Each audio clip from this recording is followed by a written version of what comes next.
Roch Parisien, and we're down at Ottawa Bluesfest with Graham Gouldman of 10CC. Welcome, sir. Hello, welcome. Thank you for your kind welcome. Well, and I have to start with a short story. I started getting into music as an 11-year-old in 1970. I would buy my first singles. And after that, I started exploring back into 60s music. And it would turn out that my favorite songs by various bands would always turn out to be Heart Full of Soul by the Yardbirds, and Look Through Any Window by the Hollies, and No Milk Today by Herman's Hermits. And it was only years later that I realized that all those songs, many of my favorite songs from my favorite bands, were written by one person. And that, of course, was you, sir. That was me, yes. So when you look back now on that period, that was a very fertile songwriting period. It was a tremendous period. I mean, for me, the 60s were where it all started. It set the template for me and many, many others. It was exciting. It was I guess it was the culmination of this mixture of sort of rock and roll that came out of America in the late 50s. In the UK, there were bands like Cliff Richard and the Shadows, sort of a lot of guitar music, and then the Beatles, of course, which was the icing on the cake. So it was a fantastic period. Are there any of those songs that you look back on now that you consider, I mean, I know it's hard to choose among your children, but are there any that hold a special place for you? Well, I like your analogy that they are your children. It is very hard to pick one as above the other. But I have been asked that question quite a lot, and I always say Bus Stop, because as songwriters are always chasing perfection, and to me, there's no such thing as perfection, but it was for me, it was well on the way.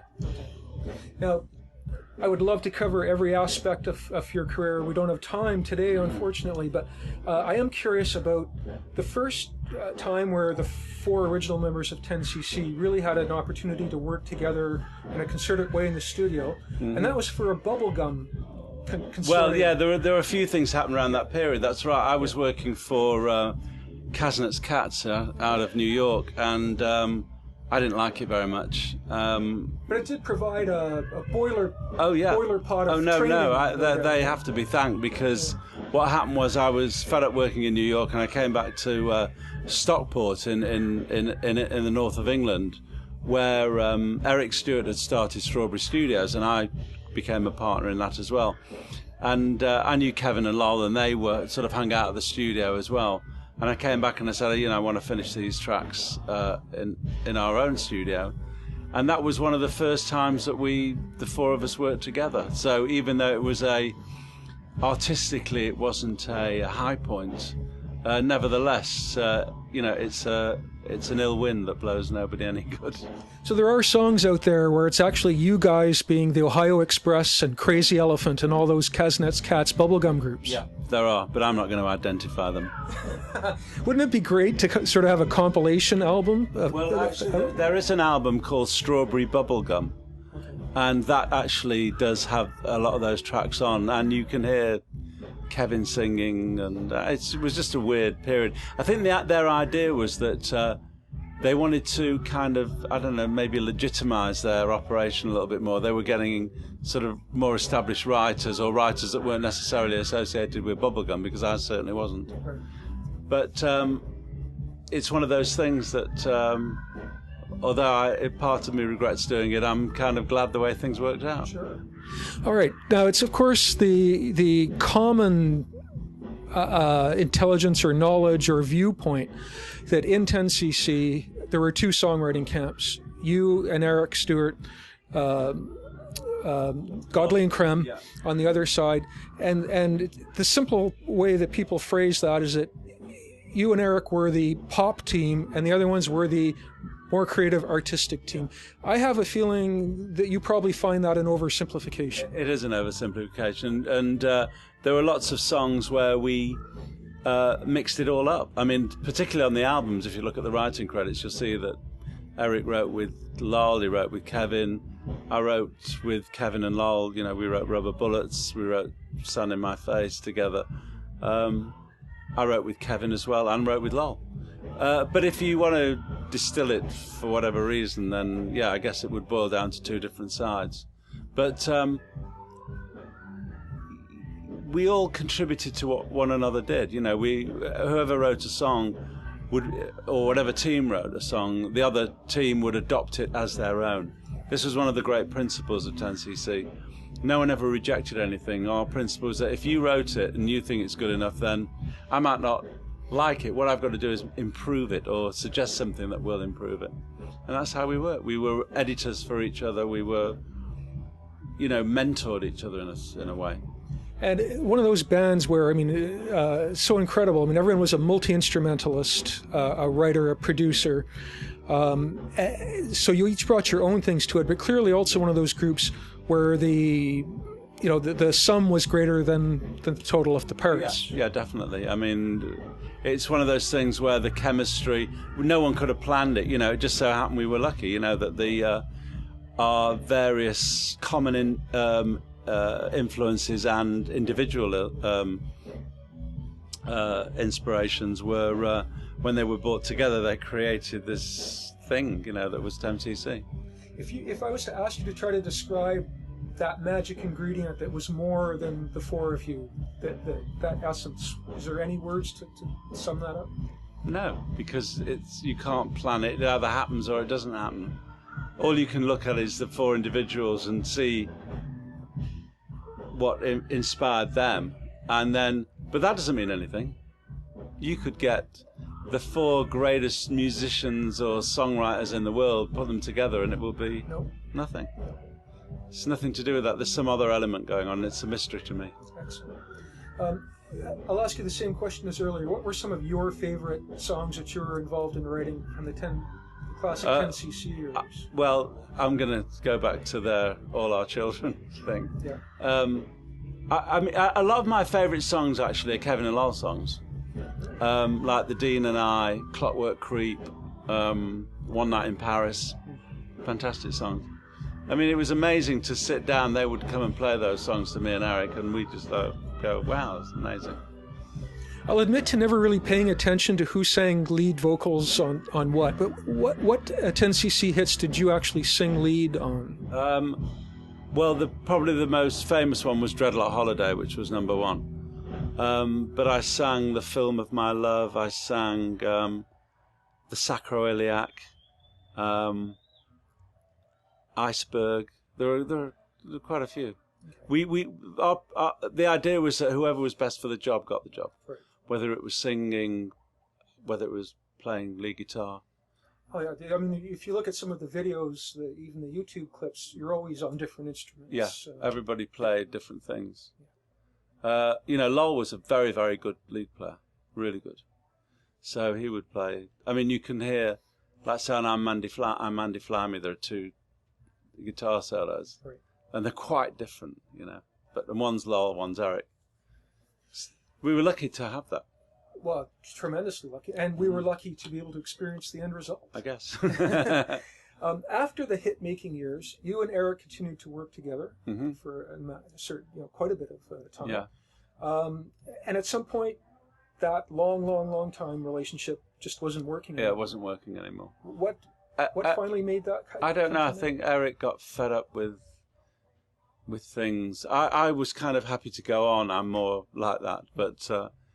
In a way, I'm glad it happened because I met Andrew Gold and worked with him during the 80s, and that was a tremendous time for me. I mean, very musically satisfying, working with like a kind of a musical brother in a way. So that was 4 albums under the name Wax. Yeah, Wax, that's right. And we had a certain amount of success in Europe mainly, and then we decided after a time that if Wax didn't have a certain amount of success, we were going to call it a day, which we did, but we continued to work together. And until his untimely death last year, we were going to work together again as well. But he hadn't been well, that's why we hadn't worked together for a while. But no, he was, before we could get back together, he was gone.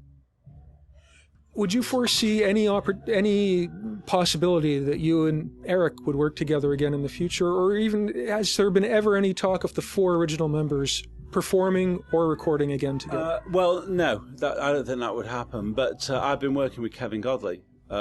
We have a we had a project called GG06 where Kevin wanted to write and sing. Actually, he's got a wonderful voice, and he said, "Do you want to do this project with me?" And I said, "Yeah, I'd love to." And I loved working with him. We wrote a few songs, and we thought, well, we should record them, and you can download them. Now, there are always going to be some people that are, and in some cases rightly, suspicious when a band continues to tour with only one original member. Yeah. But you're playing with some people who have been involved with 10cc for decades at this point. Well, Paul Burgess came on the road with us with the original 10cc in 1973. And then when Kevin and Lol left the band in 76, he came into the studio. We recorded with him on Deceptive Bends, on Bloody Tourists, quite a lot of albums. And also around that time, Rick Fenn joined us, and he's with me as well. I mean, he's been on so many of 10cc's records. So for people that are coming down now and haven't really experienced 10cc since the 70s, for instance, what are they going to get from 10cc Live in 2012? Well, they're going to get all the hits that you would expect, and we do various album tracks that we like or fans have requested, and the band sounds amazing. What can I tell you? It's not me that's just saying that; it's just other people have said as well, and it's lovely. It's a great. I'm doing other things. I've got a solo album that's coming out myself in August called Love and Work, and that's been a real joy to work on because 10cc is. I wouldn't do new material with 10cc. It's not right. So 10cc is a matter of just doing what we've always done. Whereas with Love and Work, I've been writing new songs. It's great. All right. So one of my questions was going to be, would you foresee this lineup of 10cc recording a new album? So I guess the answer is no to that. The answer is no. No, we would never do that. It's not appropriate. It's not right. It's one thing to... See, the way I look at it is 10cc was more about the music and the songs than anything else. So this band, it feels quite comfortable to me for this band to call itself 10cc, but it's bringing the music of 10cc to an audience. Whereas to record would be going a step too far. Sure. Are the other original members all good with you keeping it on the road this way? Well, I know that Kevin is, and to prove it, he appeared with us when we did a short British tour last May, and he joined us on stage. Oh. So he was very happy about it. And the other two? I don't know. Okay. They don't communicate. Well, actually, Lol I have seen. I haven't spoken to him. I don't think he objects. Eric, I can't speak for.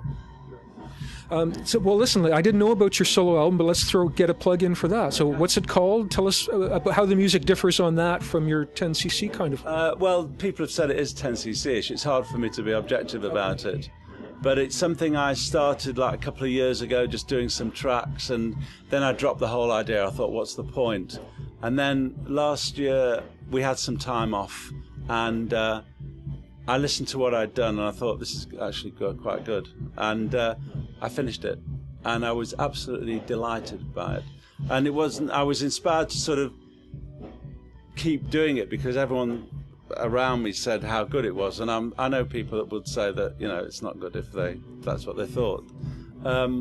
I loved making it. It's called Love and Work. I have had big changes and positive changes in my personal life, and that is reflected in the record as well. So I'm really excited about it. Well, looking forward to hearing that, absolutely. Last question. You've come over to North America for 2 dates, one in New York and one here in Ottawa. Now, I'm no economist, yeah. But that doesn't sound like economically feasible touring schedule to me. Well, let's put it this way. Nobody's going to make any money on this. But, the promoters wanted us to come over. They showed, I don't like to use the word faith, but they thought it would be good for us. And we did we sat down and talked about it. And we thought, hey, we can play in New York and we can play in Ottawa. And we'll have a weekend away and it'll be very nice and maybe get some good weather. And here we are. And it's one of those things, sometimes you have to do things as an act of faith more than anything else. And we don't do that very often, I have to say. Sure. But it just felt right. Well, I hope you'll find that your act of faith was well chosen. And we're so glad to see you here in Ottawa. Thanks for talking to us. My pleasure. Thank you very much.